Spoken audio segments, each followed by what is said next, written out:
fuck no, we are not doing that. I don't really track calories and macros ever, and I sit at maintenance because I now know how much I need to eat to feel my best. That's how you should be living your life, girlies. It's a win-win. I wasn't happy with how I looked, and if I still feel this way, I'm just gonna have to give up. I was someone who had really bad gym anxiety, didn't know what to do at the gym, and struggled at that initial phase. So many women consume a lot of content on social media around fitness and nutrition. We don't know what is important, what is right, what we should be doing. A maintenance phase is a phase where you are eating the amount of calories to maintain your body weight. It's going to be far more empowering, enjoyable, and successful because you're looking at the right things. 100%. Welcome back to another episode, girlies. We are coming in hot with an episode all about a maintenance phase when it comes to your health and fitness. What is it and why we think it's important for every female to enter a maintenance phase, probably more than they're doing a bulk or a deficit. So let's get into it. And how do you actually do it? What is it? What is it?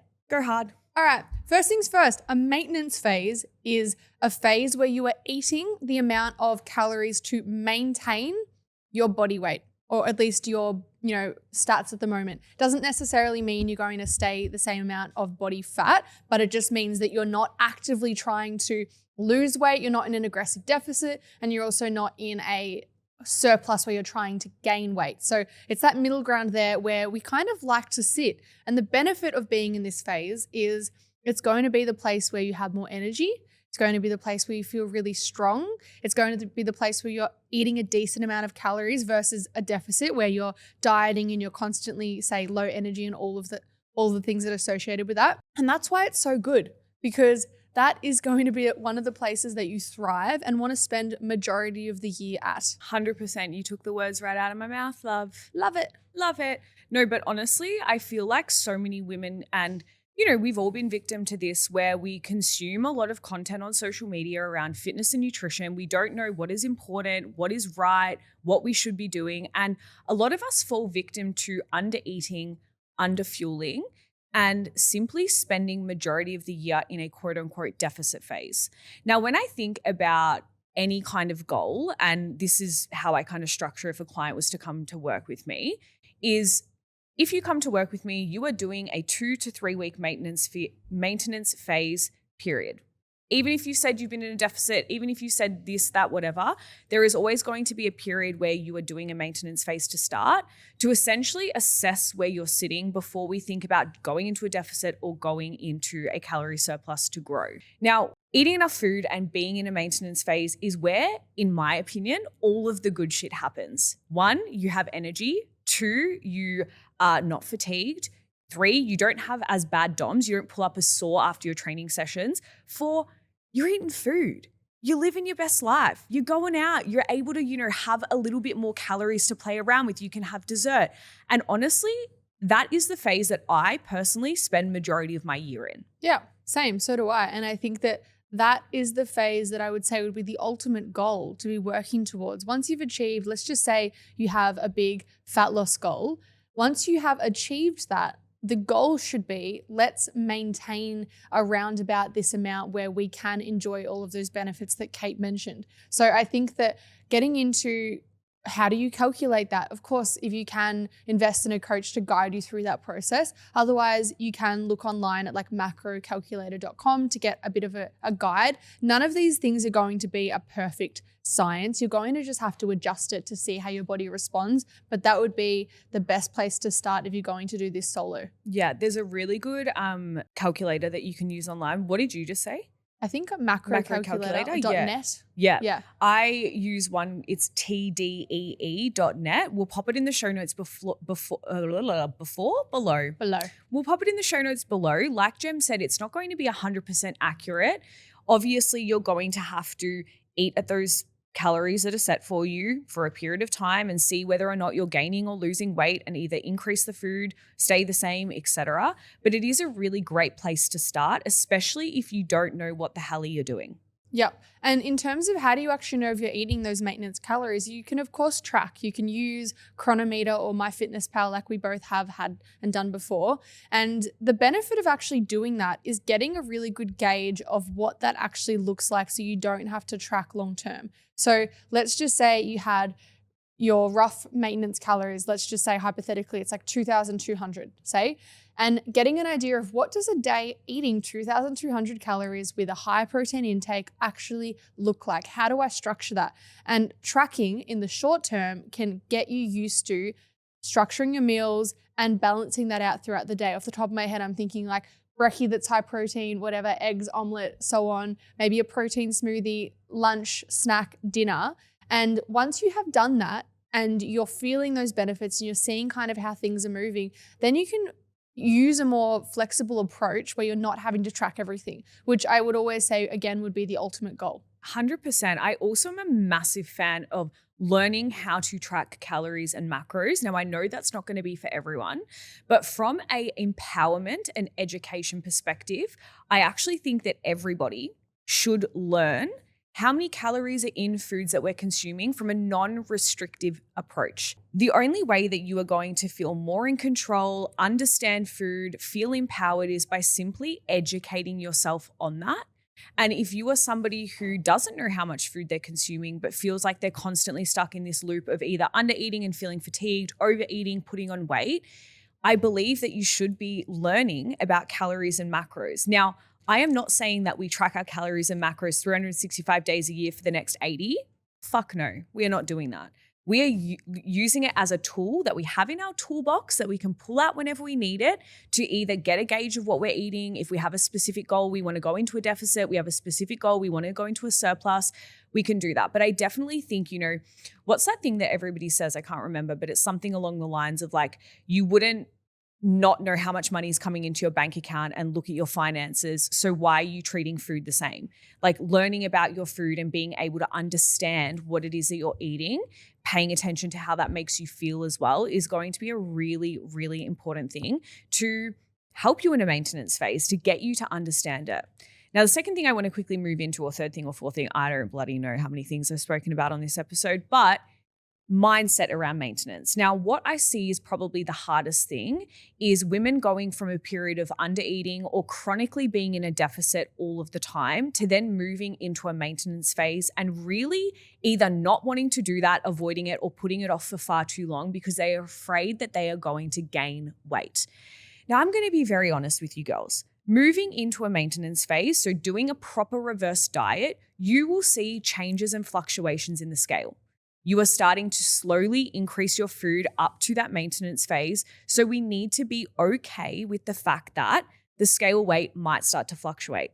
But if your goal is to have more energy, build more muscle mass, not have to track your calories and macros in a deficit, the only way you're going to do that is by doing a proper reverse diet, which in my opinion is arguably the hardest part. The deficit's not the hard part. It's actually maintaining those results long term.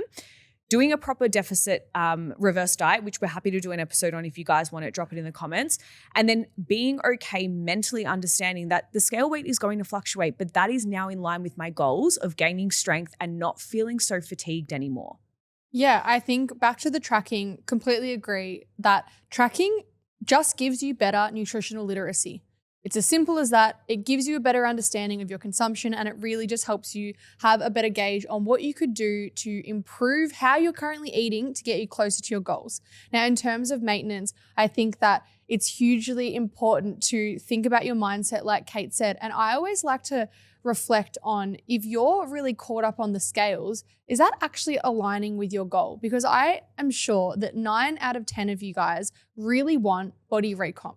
You really want to look lean and toned, and that doesn't just mean scale weight going down. Looking lean and toned means having more muscle on your frame. So you need to rethink about how you are actually gauging and tracking your progress because those two things don't align. If your goal is lean and toned, that doesn't mean being the skinniest version of yourself that weighs the least. It means that you need to start tracking different things. Photos, how your clothes are fitting, your measurements, how you're feeling. Those are the things that I would shift your perspective to focus on when you are in a maintenance phase so it's actually aligning with the goal. Because like Kate said, if you go into a maintenance phase but you are hung up on the scales, it's going to feel really jolting because you're going to struggle with that transition.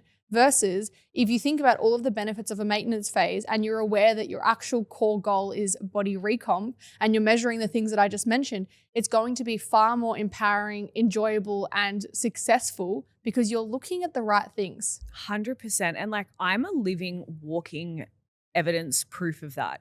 Like, I went from being 42 kilos at nearly 6 foot tall. I'm 5'11". This was years ago, by the way. I had someone comment, be like, how are you 42 kilos and still breathing? But seriously, I was very skinny, not from any disordered eating patterns, simply because that is my genetics. My dad is tall. My brother's 6'4". We're just long string beans, right? That's just how it is.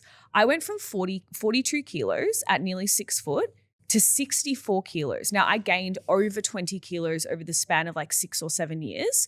And I've lost about 8 kilos from that, and I'm sitting at a really good point. But that's body recomp. Like, I was skinny, I say in quotations, back then, but I had no muscle mass. I was fatigued. I was tired. I never went to the gym. I couldn't even push 5 kilos on the chest press the first day that I went into the gym. And I had to really surrender to the fact that I had to eat more food. I had to understand nutrition. I needed to learn nutritional literacy. I needed to go through a period of consciously consuming more calories than what I used to and slowly start to put on this body weight to then lose a little bit of body fat and now sit at a point where I feel really confident. I have way more muscle mass on my body. I'm 80 times stronger than I've ever been before, and I feel incredible. I'm not fatigued. I'm not tired. My hair's growing. My skin looks great because I'm well fed. I'm well nourished, but I would never have been in this position if I didn't let go of being skinny and the smallest version of myself. Yeah, reflecting on me as well, like I was someone who had really bad gym anxiety, didn't know what to do at the gym and struggled at that initial phase. And I winged it for a bit of a period of time. I did classes and I started making the mistake that I want all of you to avoid, which is one, just winging it and mindlessly overdoing it. So because of that, I just got skinny. I was doing like double sessions. I was doing cardio in the morning and then I was doing training at night. I wasn't focusing on recovery. I wasn't focusing on progressive overload. This is why we're so passionate about this. But essentially what happened is I looked in the mirror and I had lost body fat, but I also didn't have much muscle. And I wasn't happy with how I looked because I was like, this isn't what I was envisioning. I was envisioning lean, toned, athletic, and that's not what's happening here. What am I doing wrong? So I stripped it back. I asked for help. I followed a structured training program. I reviewed what is actually important to me. And like I said, that was what was important to me, which required more food. And what happened with structured training, maintenance calories, is my strength skyrocketed, just like Kate's. My body comp changed. I started noticing my back muscles and, you know, all of those good things that I love. And the changes that I wanted finally happened. So like that again is body recomp. It's that combination of things and time. Give things time. Time is a huge thing. And to be honest, at the start of this episode, I said that I like to spend majority of my year in a maintenance phase because that's the truth. I very rarely throughout the whole year, and Gem's the same, we don't track our calories and macros. Like you guys know, at the start of 2025, we both did a deficit. I lost 8 kilos, absolutely loved it. And I've maintained that 8 kilos, for nearly a year now. That's insane. That's crazy. Go me. Shit. Anyways, maintain that for nearly a year. But I haven't really been tracking my calories. Like we went to Europe, I wasn't tracking, haven't really tracked since then. Kind of started tracking again just to make sure I'm hitting my protein because I've noticed that when I was away on my holiday over Christmas and New Year's, I wasn't really eating a lot of protein. So I'm back into that. But I don't really track calories and macros ever. And I sit at maintenance because I now know how much I need to eat to feel my best, to perform my best, to increase my strength in the gym. And that's all good. You're the same. You don't track your calories and macros majority of the year because we've learnt and we've understood how much we need for our bodies in terms of our training, in terms of the goals that we're trying to hit. And again, it's like that little tool. We've got it in our toolbox. We pull it out when we need it. We utilize it when we need it, and then we put it away. But we are spending, if not the whole year, in a maintenance phase all of the time. Yeah. I will do a deficit once a year. That's even a bit of a far-fetch. I hadn't done a deficit years prior to the one I just did, but maybe a deficit once every 2 or 3 years. Like that's how you should be living your life, girlies. It's balanced, it's sustainable, you feel good, you train hard, you look hot. Love it. It's a win-win. Yeah, 100%. And I think as well, like once you have that experience, it feels easier. And a lot of people have that resistance to doing that because they view it as being a negative. But I actually think it gives you the freedom that you actually ultimately want. And then for me, like I just have in my mind, if I'm eating whole food diet and if I'm eating protein with all of my main meals, I know that I'm going to be getting at least 100 grams of protein. If I'm choosing whole foods for most of my meals, I know that I'm going to be getting more nutrients, more fiber. And then I just fill in the gaps with the other fun things. Like, you know, today we've got some Sour Patch Kids in here. We're not stressed about that because it's just like, that's like the 5%. That's not majority of our diet. So you can have that flexibility. Yeah. And I also just really like to pay attention to how foods make me feel. And when you're very in tune with your body and you understand nutrition, like what we've been speaking about throughout this whole episode, it's really easy for you to realize foods that either agree with you or don't agree with you. So for example, protein bars, literally shit my pants. Too much information on the podcast. I cannot have protein bars because of the additives in them. So I prefer to have a natural source of protein throughout my day instead of using something like a protein bar. Now, I'm not saying they're bad, but for me, I literally shit my pants, so I'm not going to eat them. So paying attention to foods that make you feel good versus just, you know, filling your day with lots of additives and things that don't necessarily make you feel that good. And that's what I feel like you can, you know, learn and pay close attention to once you understand nutrition. 100%. Speaking of shitting your pants, I've just started taking creatine and Oh, no. my stomach has been so fucked up, but I'm riding the wave. If anyone listening to this who's like taking creatine or has gone through this, there is a phase for like the first couple weeks where not everyone experiences this, but it can, It can happen, yeah, where you're just bloated and there's some digestive discomfort because it's pulling water in. I'm riding that wave because I want the benefits. I'm going to give myself until the end of January. And if I still feel this way, I'm just going to have to give up. But I have been of all sorts and I'm pushing through. I'm not weighing myself at all because I'm like, it's all going to be skewed anyway. And I don't like the feeling or that look of just kind of having, you know, like a bloated stomach. It feels kind of hard and uncomfortable. It's almost painful. Yeah. But I'm feeling strong and I'm pushing through. And again, my ultimate goal is what? Strength, the look, the fullness. So it's just the short-term discomfort of all of these things is worth over the long-term goal, we hope. We hope, as we're like bloated.